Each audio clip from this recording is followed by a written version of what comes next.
উত্তরবঙ্গ বিশ্ববিদ্যালয়ের গবেষিকা ছাত্রী ববিতা দত্তের মৃত্যুর ঘটনায় মঙ্গলবার বিক্ষোভ এসএফআই এর। মঙ্গলবার ঘটনায় তদন্তের দাবিতে উত্তরবঙ্গ বিশ্ববিদ্যালয়ে বিক্ষোভ করে ঘটনার দ্রুত পদক্ষেপ গ্রহণ করে অভিযুক্তকে শাস্তির দাবি সংগঠনের জেলা সম্পাদক তন্ময় অধিকারী। জানা গিয়েছে, বিশ্ববিদ্যালয়ের উপাচার্য না থাকায় এই ধরনের ঘটনা ঘটছে।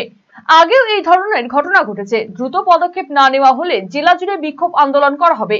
প্রসঙ্গত, বৃহস্পতিবার উত্তরবঙ্গ বিশ্ববিদ্যালয়ের পাশে শিব মন্দিরের মাস্টারপাড়ায় নিজের ঘরে ঝুলন্ত অবস্থায় উদ্ধার হয় রুরাল ডেভেলপমেন্ট বিভাগে গবেষণারত ববিতার দেহ। ভারতের ছাত্র ফেডারেশন, আমরা নর্থ বেঙ্গল ইউনিভার্সিটির যে আমাদের যে ইউনিট, সেই ইউনিটের তরফ থেকে আমরা এসেছি আজকে।